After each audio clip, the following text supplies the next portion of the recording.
Welcome to the Fire Family Collective podcast, the show dedicated to supporting the unsung heroes of the fire service, the wives, partners, and families who hold down the fort while their firefighters serve.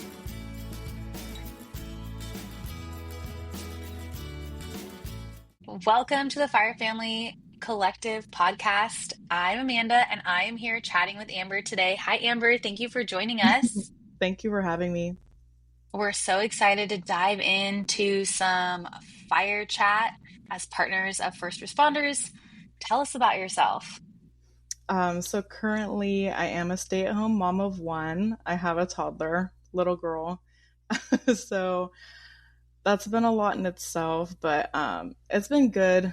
It's just kind of like, obviously my husband is a first responder, so it's hard to kind of like shift changes, all the stuff. But yeah, so I'm doing that right now, and I substitute on the side.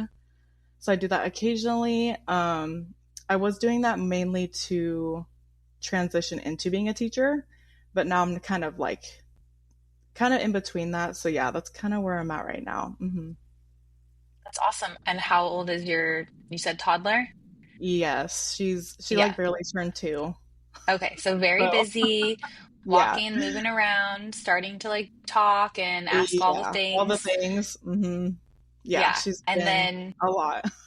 yeah, it's like you are so excited you can finally like leave the house and have activities, but also you're like exhausted and like, I wish I could go back to just being trapped in my house. Yeah, I feel like the baby stage is a little, I don't know. A lot of people think it's harder, but sometimes I'm like, the toddler stage though, like the running. Yeah. I think energy. Once you get out of it, you're like, I didn't know how good I had it. But also just, especially as like a first time parent, you're just adjusting to everything, that it just is so hard because it's all new. Yeah. And then, by the time they're a toddler, you're like, I'd go back. I know. I'm like, if she was just sleeping like 14 hours a day again, I would love that. Yeah. You're like, what was I thinking when I wished that away? Yeah. Mm-hmm. Yeah. That's cool. And then what about the substitute teacher? How do you fit that in with fire partner life and toddler mom? So because my husband has a set schedule most of the time, besides like taking overtime, right? So if he does have the set schedule, I will just block out like periods of days that I know I for sure can't work. And then the other days, like they actually have an app, which is kind of cool. I don't know if a lot of sub jobs have it, but they do have an app, and then you just go ahead and you block it through there. And then so that way I can just like go through the whole list of like the month, and then make sure like I can just have days where I could take a job if I needed to, or on the days that he's like not going to work. But yeah, so that's what we're doing right now. And it is challenging. Mm-hmm. Yeah, but you're fitting it in. It's something that you want to prioritize, and you're trying it out. Yeah. Mm-hmm. That's great. That's great. And you have been with your partner for a while. Have you been with him the whole time through his fire journey? What does that look like for you? So we met in, I think, 2017. Yeah, we met in 2017. He was working for, I think, the Forest Service at the time. I think he had done 1 year at that point. So he was already kind of in the midst of campaign fires, or just like a lot of being gone a lot. And then I think Forest Service, they work Monday through Friday. So he was gone just that whole time, would come home on weekends. And then so when we first met, that was kind of like what he dealt with. He was in the Forest Service for that first year we were dating still. And there were pretty bad fires that year, I'm pretty sure. I think it was 2017, 2018. He was on, I think it was the Creek Fire. A lot of fires he was on. And then transitioned to Cal Fire. And so that's been, I think it's a little more beneficial. It's like a better atmosphere, I think, just in general. Great. Also coming home more. Yeah. Great. Mm-hmm. Yeah, it's hard when their schedules are so unpredictable. So that's nice that you feel like you get to see him more, and your, child gets to be with their parents more. Mm-hmm. Yeah. Yeah. And then, you also are like transitioning into this new professional space. Did you want to talk more about Yeah. that? Um, yes. So I feel for women, well, at least stay at home moms, I can only speak for me, but I feel like a lot of other stay at home moms are like, we're just here. You know, it's hard to be at the house. It's hard to find time to like make time for you definitely have to make time for yourself in terms of like going to gym or job stuff, all that stuff. So I've been trying to prioritize a little more on like what a career shift looks like for me, probably in the next 3 to 5 years after she's, away at school or whatever it be. But yeah, so right now I'm currently looking into sonography programs. I don't know if you know what that is, but it's like the ultrasound techs, even like maybe radiology. I've been looking into that. I have a That's background in, great. yeah, I have a background in, I was pre med. So I got my bachelor's of science in biology, pre med. And then, so I'm kind of looking into maybe medical fields. I just felt like subbing or like teaching kind of isn't what I want to do, or like not what might suit me best. So kind of just going like trying to figure out what I want to do, trying to shadow. I'm going to shadow some hospitals soon, so I'm excited for that too, but Yeah, and it's a just lot. even just being in the hospital, there's so many different jobs Mhm. within the hospital. So you could Yeah. work so many different departments, Hmm. and just it's endless. It feels like how many different Yeah. positions are available within the medical field like that. Yeah, there's a lot of things you don't think about that you need. I feel like in terms of like when you go to the hospital or even like primary care, all that stuff. So there's a lot of different Yeah. things. Yeah. Yeah. Well, that's exciting in the midst of, Hmm. newer young kid and motherhood and fire Yeah. partner that you're still like, I want to do something for me and this is interesting Hmm. to me, so I'm gonna explore this. Yeah, I think a lot of women I feel kind of like put the like I well even me like I feel like I put myself to the side to take care of the house, take care of my daughter, take care of whatever needs to be done so that way we have like a healthy home. But it's like at the end of the day it's also like what I want to do, or just making sure you make time for yourself too, because you still are important even if you're like a stay-at-home mom. Yeah, I think that one of my sayings that I always used to hear was like, you can't pour from an empty cup. And sometimes we like do the check boxes of like, well, I showered today and I like Mhm. texted this friend of mine. I listened to a podcast. Like, those are ways I've filled my cup. But, like, is that really enough?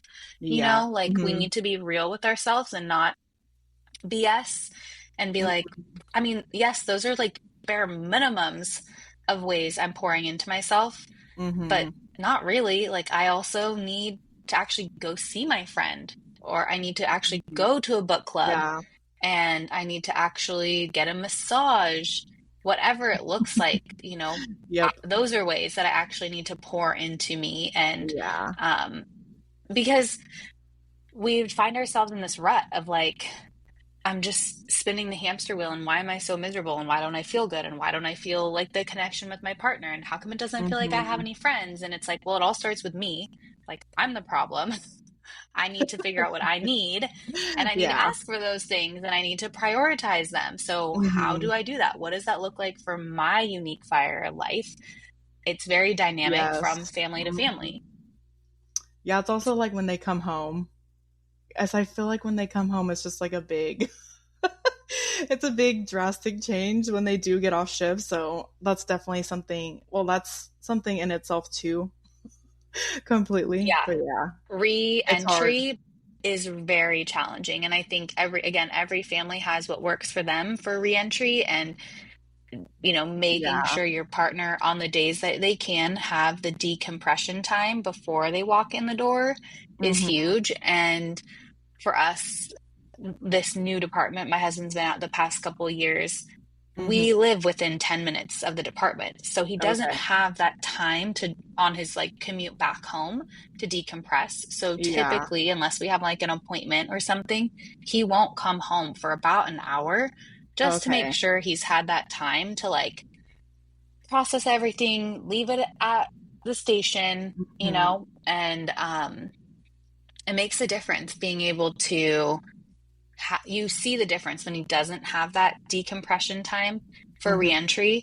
And ideally, like you said, taking care of yourself. He could go to the gym, he could get Yeah. a massage, Hmm. something like that to really take care of himself. But that isn't typical. That's funny. Yeah, usually my husband, well, he's been working on he's been journaling at work, which has been really helpful. So he's been journaling at work, which I think is good for just like whatever they're running, like any calls they're running, whatever they see. So he's really, that's been helping when he comes home too. Just like the journaling, or even just like he takes, I think it's like 40 minutes from his, yeah, we're 40 minutes away from his job. So then I think he does do podcasts or even just like music, all that stuff before he does come home. So that's pretty nice too. Yeah, it's it's a process, and I think that's one of the things. One of my friends who's a military wife, she would tell me, like, sometimes I feel like you have it harder because you're constantly having the re-entry, whereas like her Mhm. husband in the military, he's gone for months at a time. So their transition every time he comes back home Yeah. isn't every few days. Um, and they don't feel it as frequently as we do. Um, Yeah, it's but like a man, reset. It's like a reset yeah, every week, a restart, yeah, yep, yep. a new Like, okay, challenge. daddy's home. Yeah, a new challenge, a new Yeah, something experienced. Yeah. Hmm. yeah. And then I was curious, Hmm. what is this new thing that you're launching? Can you tell us about that? Yeah. So, so my therapist. Okay, so I'll just start off with. So me and my husband, we went to couples counseling. I think this was like a year ago. We started going to couples counseling with a woman who is like dedicated to working with first responders. So it was really nice. It was so like it was a big refresh for us to just like talk to somebody who actually already knows what it is, knows how it works. And so we went to her. She actually inspired me to create this podcast based off. So it's called Just the Right Buttons, and I'm the main host on it. And so sometimes my husband is in the actual podcast with me. Cool. So we just talk about we talk about the nitty gritty stuff, the sex, the marriage, all of the like. Sometimes it does get raunchy, I will say. It's just We want real. We're FYI. not BSing. Yeah, we're Yeah, real it's here. completely real. It's just authentic, and so I'm just hoping to like provide a space for other first responders who, also experience like I don't know, because I feel like a lot of guys are just like either it's like a sexless marriage or you know what I mean, or not understanding what the white, if your other spouse is also not a first responder, it's like it's a it's completely different if you're not a first responder, like living with one. So it's hard, I feel, for the guys or the girls, whoever's the first responder, to kind of like come home and then assimilate, but then also deal with like how much sex are we having? Is that even a conversation? Intimacy during the day. Are we actually listening to our partner or what they're, just picking up all the cues. So I did come out Yeah, with this podcast. And so it's just to help marriages, anyone who's first responder related.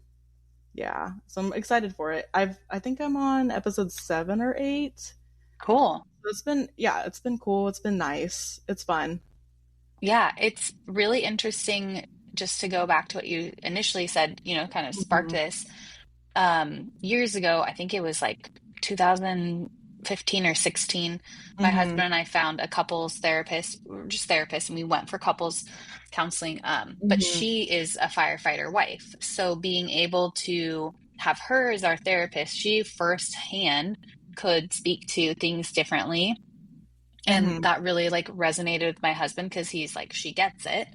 Um, and then I think it was maybe a year or two ago now, had to be, yeah, maybe 2 years ago, I started going to counseling again since Hmm. moving back to Southern California again. Hmm. Um, and I went through the Counseling Team International.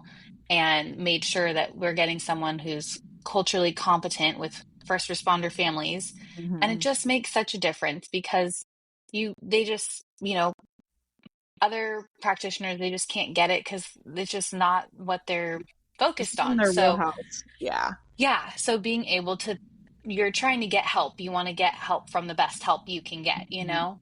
Mm-hmm. Um, and so I'm glad that you and Yeah. your husband took the time to utilize that resource and take advantage of it because I feel like just that in and of itself is a huge hurdle for some couples. Like Mm-hmm. partners aren't always willing to seek it out, they're not always willing to share that they Mm-hmm. are utilizing that resource. So kudos to you and thank you for sharing. And I hope that helps other people feel seen and safe to know. Yeah. Um, It's a and big then, yeah, scoop. the intimacy, that thing, like I, I Ah. swear, I feel like I'm the only person who verbally says, like, why don't we have conjugal visits? Like, I just don't understand. Um, and my It's husband is like mortified because he does not talk about things like that. And I'm like screaming it from the rooftops to the Mhm. battalion chiefs, like, listen, That's please. funny. That'd be Yeah. good though. So yes, why not? I mean, I don't understand. People in prison got conjugal visits. That's Like, funny. I what? never I even thought don't get about it. that being an option. I never even thought about that. Yes. But I could see that. It'll probably never happen. My husband's gonna be mortified when he Yeah, I'm hears sure. this, Yeah, I'm and he'll sure. be like, damn it. HR would be calling him immediately and be like, what is going Yes. on? Yes. Your wife, sir. That's funny. But maybe all the Um, wives would feel better. They'd be like, well, let me call yes. the station. Yeah, put in a request. This is the wife Yeah, request that is box. funny. You're like, this day, this week. Yes, we'll schedule it just like the shift calendar. That's funny. That'd be Yeah. great. Yeah.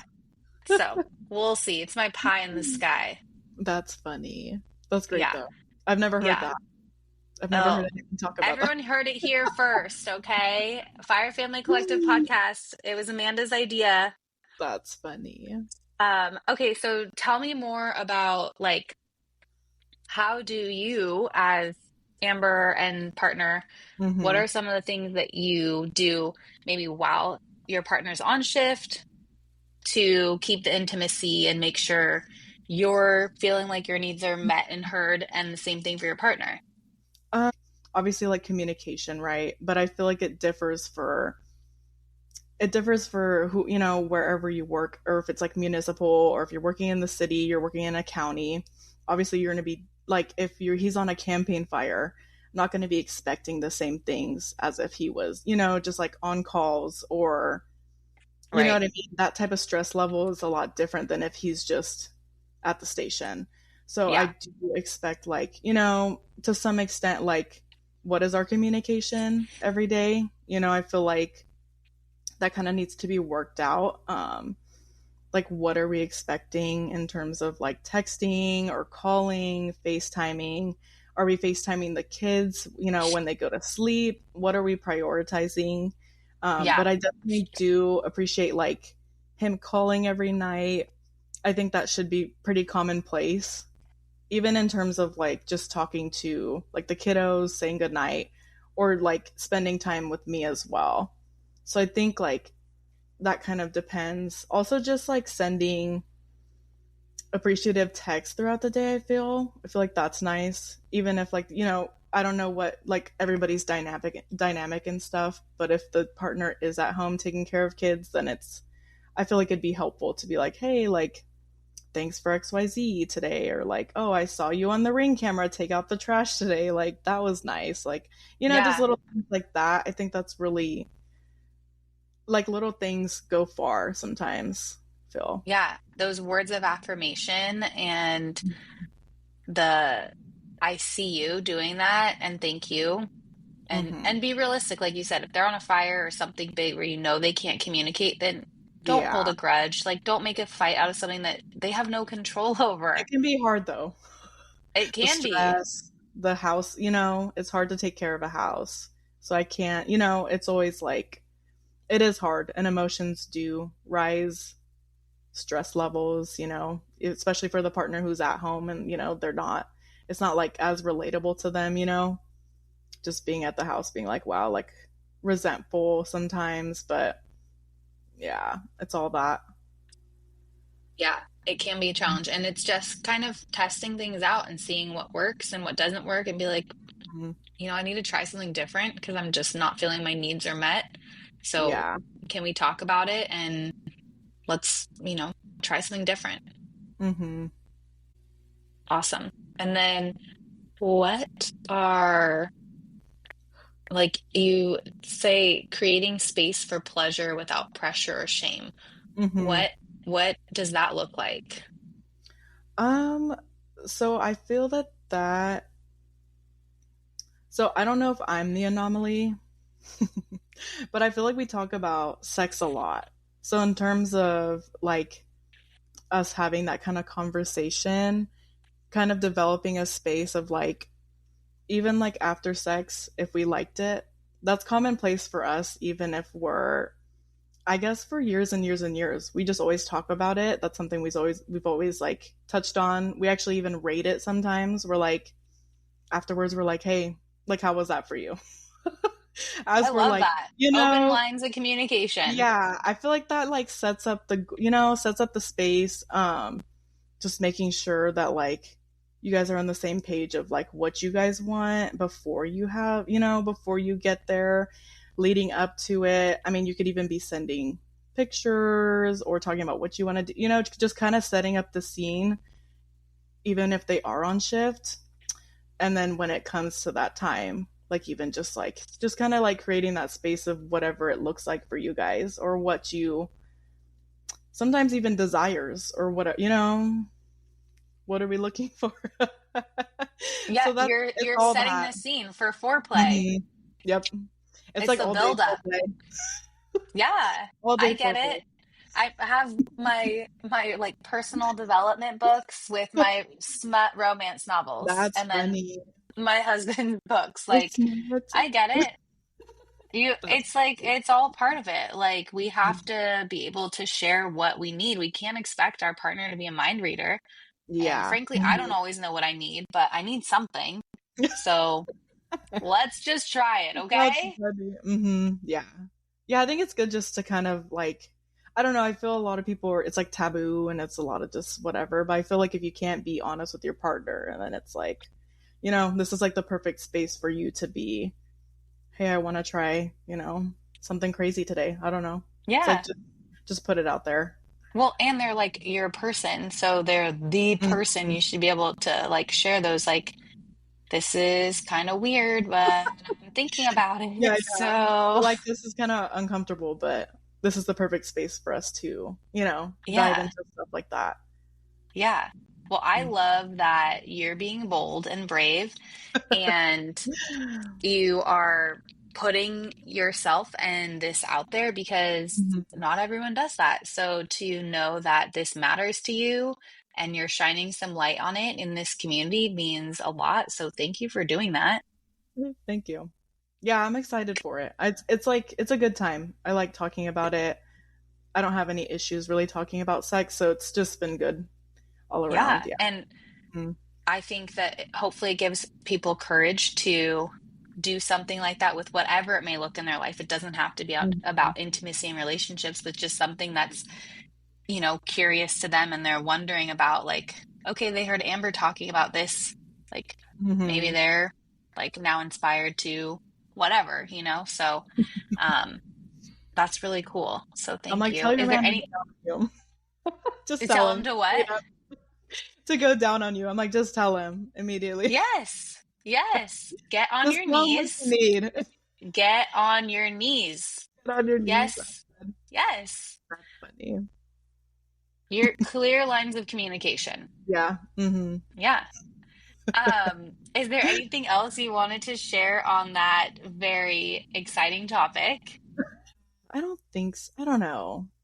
I guess not. Yeah, just listen to the podcast. It's good. I give a lot of different advice. Sometimes I go into even like I think one of them I went into like female anatomy because I feel Cool. like men are kind of sometimes Yeah, you don't need to No, do your own research. Amber did 100%. it for you. Yeah, I'm like, so sometimes I just put it out there, and I'm just trying to inspire others to just go for it, send it, Yeah, whatever I that looks love like. that.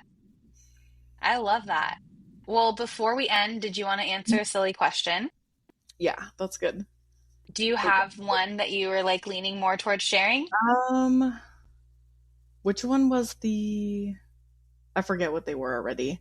I'm Okay, like, you can do superpower, song, best meal, something you've always wanted to learn, random fact that surprises people.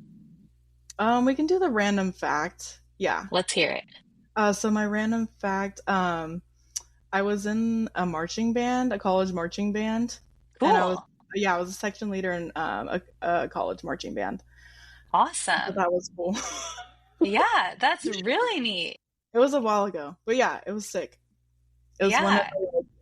it was one of the coolest things I've done. Honestly, it was cool being on like the football fields, performing and stuff. Yes. It was I crazy. love that. I'm not musically talented in any way. It's Inclined. something, yeah, I've wanted to Yeah. like learn how to like basic piano. So again, we talk about like Yeah. taking time for Mhm. ourselves and pouring it. So like that's on my Learning. list of learning. Yeah. So that's so cool. Thank you for Yeah, the sharing. piano's good. Piano's Yeah. fun. Yeah, Yeah. I played the clarinet. Oh, Squidward. cool. Oh, everyone's like Yeah. Squidward. Everyone knows SpongeBob. Everyone knows Squidward. Ah, it's funny. Yeah. Yeah. Cool. Well, it was really interesting getting to talk to you, Amber, and check out her podcast. Let's dive into these maybe not traditionally comfortable topics to discuss and stay connected with our partners and have those bold discussions.